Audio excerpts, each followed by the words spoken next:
സദാ സത്സ്വരൂപം ചിദാനന്ദകന്ദം ജഗത്സംഭവസ്ഥാനസംഹാരഹേതും സ്വഭക്തേച്ഛയാ മാനുഷം ദർശയന്തം നമാമീശ്വരം സദ്ഗുരും സായിനാഥം. അധ്യായം 23. മുഖവുര.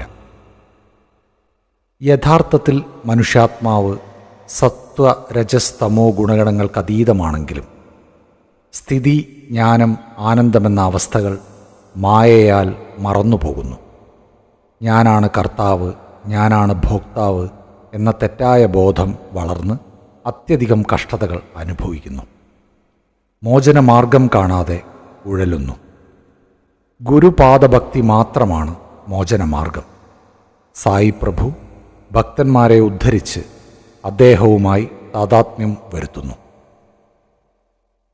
നാം സായിബാബയെ ദൈവാവതാരമായി കരുതുന്നു. സായിബാബ താൻ ദൈവത്തിൻ്റെ സേവകനാണെന്നേ പറയൂ. അവതാരമാണെങ്കിലും ബാബ ജനങ്ങളെ അവരവർക്കുള്ള ചുമതലകളിൽ ബോധവാന്മാരാക്കി. ഒരാളോടും തനിക്ക് വേണ്ടി എന്തെങ്കിലും ചെയ്യാൻ ആവശ്യപ്പെട്ടില്ല. സർവചരാചരങ്ങളിലും ദൈവത്തെ കാണുന്ന ബാബ വിനയത്തിൻ്റെ മൂർത്തിമത് ഭാവമായിരുന്നു. ആരെയും അവഗണിക്കുകയോ അപമാനിക്കുകയോ ചെയ്യില്ല. കാരണം അവരിൽ ബാബ നാരായണനെ ദർശിച്ചു.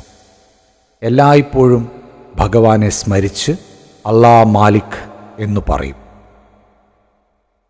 നമുക്ക് പല യോഗിമാരെ പറ്റിയും അവരുടെ ഭക്ഷണത്തെപ്പറ്റിയും ജീവിത രീതിയെപ്പറ്റിയും മറ്റും ഒന്നും അറിയില്ല. അവർ ദൈവാനുഗ്രഹത്താൽ ലോകത്തിൽ പ്രത്യക്ഷപ്പെട്ട് മാനവരാശിക്ക് ഗുണം ചെയ്യുന്നുവെന്ന് മാത്രം അറിയാം. നമുക്ക് പൂർവജന്മാർജിത സുഹൃതമുണ്ടെങ്കിൽ അല്പം ലീലകളും പ്രവൃത്തികളും ശ്രദ്ധിക്കുവാൻ ആഗ്രഹം ജനിക്കുന്നു.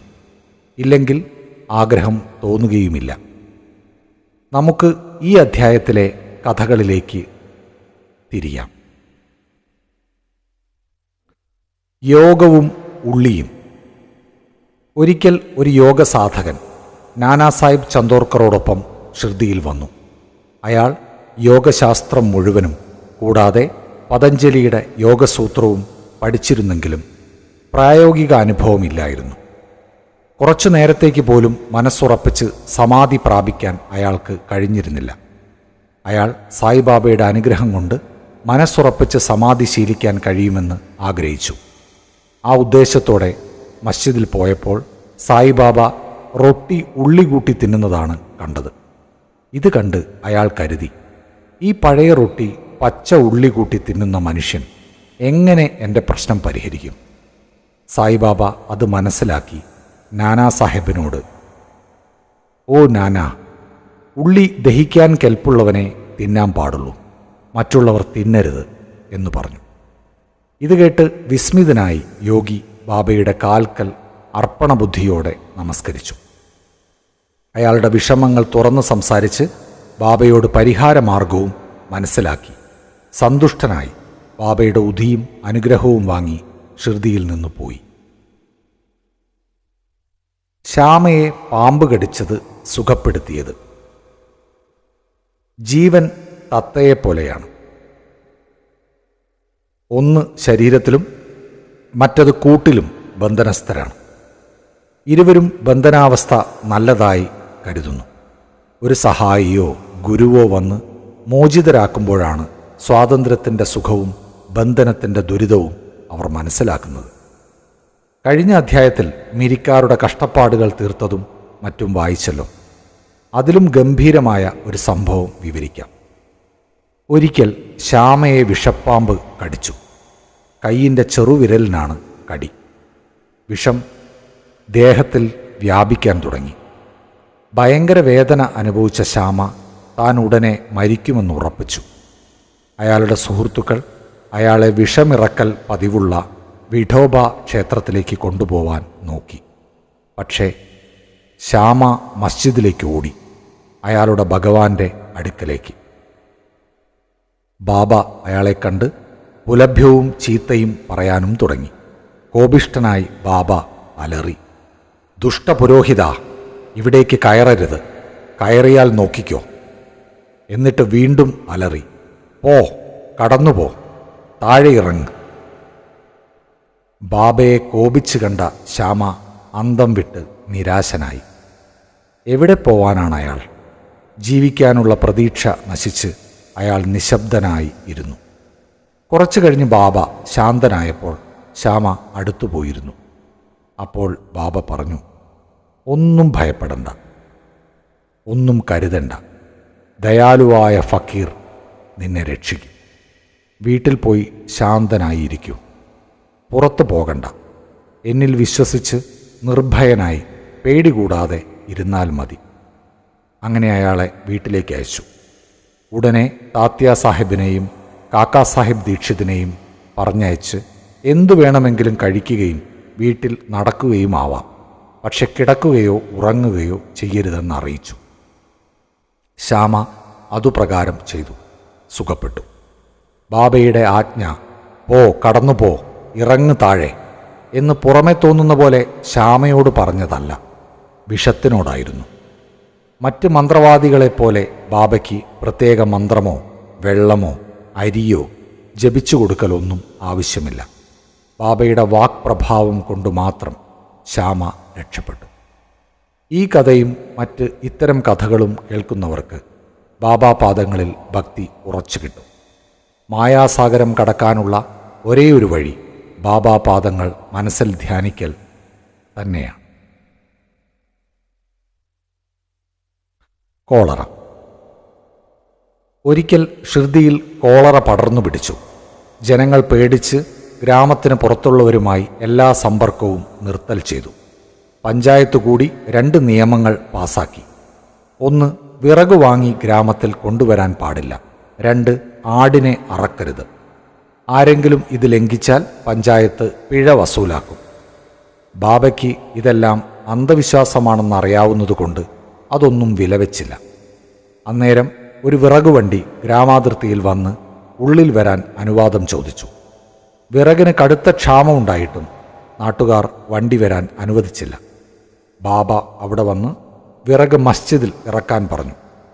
ബാബയ്ക്കെതിരെ നിൽക്കാൻ ആർക്കും ധൈര്യമുണ്ടായില്ല. ധുനിക്ക് ആവശ്യാർത്ഥം ബാബയ്ക്ക് വിറക് വേണം. അഗ്നിഹോത്രി അഗ്നി കെടാതെ സൂക്ഷിക്കും പോലെ ബാബ ധുനി കെടാതെ സൂക്ഷിച്ചിരുന്നു. മസ്ജിദ് എല്ലാവർക്കും സ്വതന്ത്രമായി വന്നു പോകാവുന്ന സ്ഥലമാണ്. അതിന് പൂട്ടും താക്കോലുമില്ല. ചില സാധുക്കൾ വിറകെടുത്ത് കൊണ്ടുപോകും. ബാബ അതിനൊന്നും പറയില്ല. എല്ലാവരിലും ഈശ്വരനെ കാണുന്ന ബാബയ്ക്ക് വിരോധമോ നീരസമോ ഇല്ല. നിസ്സംഗനെങ്കിലും മറ്റുള്ളവർക്ക് ആദർശമാവാൻ ഗൃഹസ്ഥനെ പോലെ ബാബ പെരുമാറിയിരുന്നു. ഗുരുഭക്തിയുടെ ചടങ്ങ്. 2ാമത് കോളറ നിയമങ്ങൾ ബാബ എങ്ങനെ അഭിമുഖീകരിച്ചു എന്ന് നോക്കാം. അത് നിലവിലിരിക്കെ ഒരാടിനെ മസ്ജിദിൽ കൊണ്ടുവന്നു. അത് വയസ്സായി ക്ഷീണിച്ച് ചാവാറായിരുന്നു. അപ്പോൾ ഫക്കീർ പീർ മുഹമ്മദ് അഥവാ ബാദേ ബാബയും അവിടെ ഉണ്ടായിരുന്നു. സായിബാബ അദ്ദേഹത്തോട് ആടിനെ ഒരു വെട്ടിന് അറുത്ത് ബലി കൊടുക്കാൻ പറഞ്ഞു. ഈ ബാദേ ബാബയെപ്പറ്റി ബാബയ്ക്ക് വലിയ അഭിപ്രായമായിരുന്നു. അദ്ദേഹം എപ്പോഴും സായിബാബയുടെ വലതുഭാഗത്തായിരിക്കും. ചിലിം വലിച്ച് ബാബ അദ്ദേഹത്തിനും മറ്റുള്ളവർക്കും കൊടുക്കും. ഉച്ചഭക്ഷണം വിളമ്പിയാൽ ബാബ ബാദേ ബാബയെ വിളിച്ച് ഇടതുവശത്തിരുത്തി എല്ലാവരും ഭക്ഷണം കഴിക്കും. ബാബ ദക്ഷിണ കിട്ടിയതിൽ നിന്ന് എല്ലാ ദിവസവും അദ്ദേഹത്തിന് 50 കാ വീതം കൊടുക്കും. അദ്ദേഹം പോകുമ്പോൾ ബാബ 100 അടിയോളം അനുഗമിക്കും. അത്രയും സ്ഥാനം അദ്ദേഹത്തിന് ബാബയുടെ അടുക്കലുണ്ടായിരുന്നു. എന്നിട്ടും ബാബ ആടിനെ ഒറ്റവെട്ടിന് അറക്കാൻ പറഞ്ഞപ്പോൾ എന്തിനാണതിനെ വെറുതെ കൊല്ലുന്നത് എന്ന് പറഞ്ഞു. വിസമ്മതിച്ചു. അപ്പോൾ ബാബ ശ്യാമയോട് അതിനെ കൊല്ലാൻ പറഞ്ഞു. ശ്യാമ രാധാകൃഷ്ണമായിയുടെ വീട്ടിൽ നിന്ന് കത്തി വാങ്ങി വന്ന് ബാബയുടെ മുന്നിൽ വെച്ചു. കത്തി വാങ്ങിയ ഉദ്ദേശം മനസ്സിലായി രാധാകൃഷ്ണമായി അത് തിരികെ ആവശ്യപ്പെട്ടു. അപ്പോൾ ശ്യാമ മറ്റൊരു കത്തിക്ക് പോയി. പക്ഷെ വാടയിൽ കുറച്ച് താമസിച്ചതിനാൽ അല്പം വൈകി. പിന്നെ കാക്കാ സാഹിബ് ദീക്ഷിതിൻ്റെ ഊഴമായി. അയാൾ നല്ല തങ്കം പോലെയുള്ള ആളാണ്. പക്ഷെ പരീക്ഷിക്കണമല്ലോ, അയാളോട് ഒരു കത്തി കൊണ്ടുവന്ന് ആടിനെ വെട്ടാൻ ബാബ പറഞ്ഞു. അയാൾ സതേവാടയിൽ പോയി കത്തിയുമായി വന്നു. ബാബ പറഞ്ഞാൽ കൊല്ലാൻ തയ്യാറായി നിന്നു. പരിശുദ്ധ ബ്രാഹ്മണനായി ജനിച്ച അയാൾക്ക് വധം എന്തെന്നറിയില്ല. അക്രമം പ്രവർത്തിക്കാൻ തീരെ വിമുഖനെങ്കിലും ബാബ പറഞ്ഞാൽ കൊല്ലാൻ തന്നെ ഉറച്ചു. ഒരു മുഹമ്മദീയനായ ബാദേ ബാബ ചെയ്യാത്ത വധം ഒരു ബ്രാഹ്മണൻ ചെയ്യാൻ ഒരുങ്ങിയത് കണ്ട് എല്ലാവരും അതിശയിച്ചു. അയാൾ മുണ്ട് മടക്കി ചുറ്റി കത്തി ഓങ്ങി ബാബയുടെ ആംഗ്യം പ്രതീക്ഷിച്ചു നിന്നു. ബാബ പറഞ്ഞു, എന്താ ആലോചിക്കാൻ, വെട്ട്. വെട്ടാൻ കൈ താഴ്ന്നപ്പോൾ ബാബ പറഞ്ഞു, നിർത്ത്. നീ ഒരു ബ്രാഹ്മണനായിട്ടും ആടിനെ വെട്ടുകയോ? എന്തു ക്രൂരകൃത്യം. കാക്കാ സാഹേബ് കത്തി താഴെ വെച്ച് ബാബയോട് പറഞ്ഞു, അവിടുത്തെ വാക്കാണ് ഞങ്ങളുടെ നിയമം. മറ്റ് നിയമങ്ങൾ ഒന്നും ഞങ്ങൾക്കറിയില്ല. ഞങ്ങൾ അങ്ങയെ എപ്പോഴും സ്മരിച്ച് അവിടുത്തെ രൂപം ധ്യാനിച്ച് രാപ്പകൽ അനുസരിച്ച് കഴിയുന്നവരാണ്. കൊല്ലുന്നത് ശരിയോ തെറ്റോ എന്നറിയില്ല. അതാലോചിക്കേണ്ട കാര്യവും ഞങ്ങൾക്കില്ല. ഗുരുകൽപ്പന ഉടനെ അനുസരിക്കലാണ് ഞങ്ങളുടെ ചുമതലയും ധർമ്മവും. അപ്പോൾ ബാബ പറഞ്ഞു, ബാബ തന്നെ കൊല്ലലും ബലിയും നടത്തിക്കൊള്ളാമെന്ന്. ഒടുവിൽ ആടിനെ ഫക്കീർമാരിയ്ക്കുന്ന താക്കിയേക്കടുത്ത് വെച്ച് ശരിപ്പെടുത്താമെന്ന് തീർച്ചയാക്കി. അങ്ങോട്ട് കൊണ്ടുപോകും വഴിക്ക് ആട് ചത്തുവീണു. ശിഷ്യന്മാർ 3 തരക്കാരാണ്. ഒന്നാമതായി ഏറ്റവും നല്ല ശിഷ്യന്മാർ, രണ്ടാമത് ഇടത്തരക്കാർ, മൂന്നാമത് സാധാരണ തരം. ഒന്നാമത്തെ തരത്തിൽപ്പെട്ടവർ ഗുരുവിന് വേണ്ടത് അറിഞ്ഞ് പറയാതെ തന്നെ പ്രവർത്തിക്കുന്നു. രണ്ടാമത്തെ തരക്കാർ ഗുരുകൽപ്പന അക്ഷരം പ്രതി നിറവേറ്റുന്നവരാകുന്നു. മൂന്നാമത്തെ തരക്കാർ കൽപ്പന നടപ്പാക്കൽ നീട്ടിവെക്കുകയും അതിൽ തെറ്റുപറ്റിക്കുകയും ചെയ്യുന്നു. ശിഷ്യൻ സ്ഥിരോത്സാഹവും ഉറച്ച വിശ്വാസവുമുള്ളവനാണെങ്കിൽ ലക്ഷ്യത്തിൽ നിന്ന് വളരെ അകലെയൊന്നുമല്ല. പ്രാണായാമവും ഹഠയോഗവും ഒന്നും ആവശ്യമില്ല.